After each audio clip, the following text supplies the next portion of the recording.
Hello and welcome to the Bygone Times. Today we're going to look at this glass and metal canister.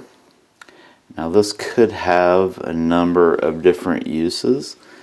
I've seen some people say that it could be a biscuit jar or a candy jar, but based on my experience with vessels of this size and actual listings of this particular item for sale on marketplaces like eBay and other antique marketplaces, I believe this is a humidor or a tobacco jar. A humidor in modern parlance usually implies, at least some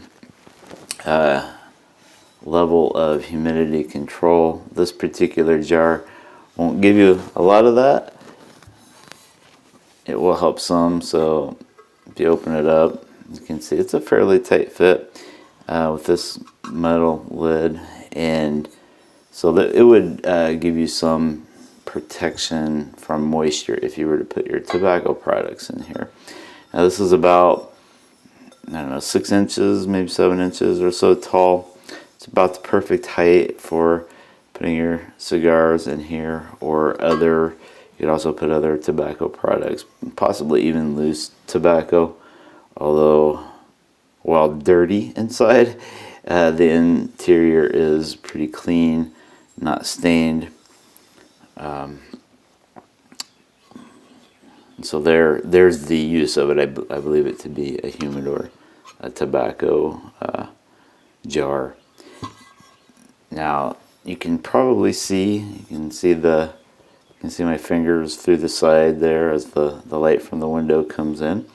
The glass is white and translucent and milky, and so it is indeed milk glass. And so milk glass is just glass that has had some agent injected into it that makes it more opaque, opacifiers as they call it. And there are lots of different types of opacifiers that have been used over the years, from things like tin dioxide, arsenic, antimony, and there are also sometimes ceramic glazes, and also a little more grisly is bone ash. And so when you hear about bone china actually has bone ash in it, so it's usually left to the imagination of where the bones came from. I will choose to think that it was some byproduct of some food product. But they can also use bone ash in these glass containers to get the opacity that we want. Use it as an opacifier to get the milk glass. Milk glass is very popular. It's been around for 500 years or so. In various forms, and it's very versatile. I think one of the more obvious examples of milk glass are hobnail vessels, like bowls and cups and things that have the little knobs on the side, and they're all white and milky like this glass is. And so obviously the name fits the milky white glass. And of course, as with other glass work, it can be decorated, and so this one has paintings of flowers on it. Now, as I said, I have seen this exact pattern and mold for sale in multiple places online. So this is, kind of a mass-produced piece, although it is not new. It is an Art Nouveau piece, probably from the 1920s, something in that era. You can see the kind of gaudy flowers and the bronzed or brassed top.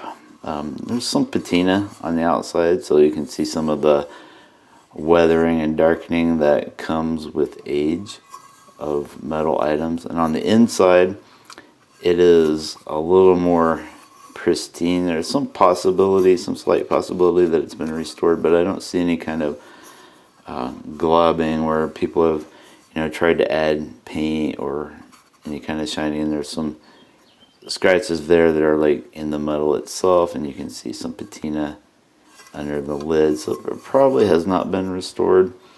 And then you can see some of the rough edges of the glass itself, and sometimes that is just you know, the way it's made. Sometimes you get a little chipping over the years, especially if it's used. Now there's no mark on this. This spot here, I believe, was a sticker of some sort, either a manufacturer sticker or potentially even an aftermarket third-party price sticker or something, maybe even from an antique shop. I'm not sure. The other items I've seen, or the other examples of this humidor that I've seen for sale, have been completely smooth.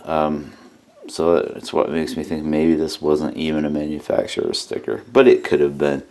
And this could have been made, it's probably made in the United States. You know, we had several glass companies, Mount Washington, Pearpoint, Webb, different companies that came and went throughout the 19th and 20th centuries. Not that this was from them necessarily, but there were other competitors that were mostly in the eastern part of the U.S. In terms of value today, you could probably buy those for $50 or less most times. Every once in a while you might see one go for a little higher, or if you were out bargain shopping, you might find one for, you know, between $10 and $20, something like that.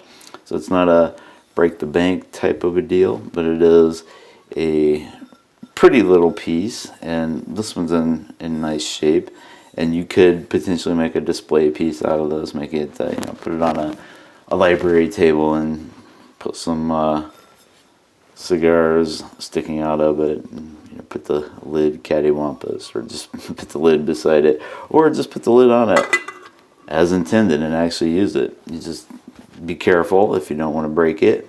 Of course, at that price point, it's probably not the end of the world if it gets broken, but we're all about preserving as much heritage around here as we can, so handle with care is kind of the motto, or one of my mottos that I try to live by when dealing with items from the past, and no, even items from today. No need to bust stuff up if we don't have to, especially a pretty little humidor or tobacco jar like this one.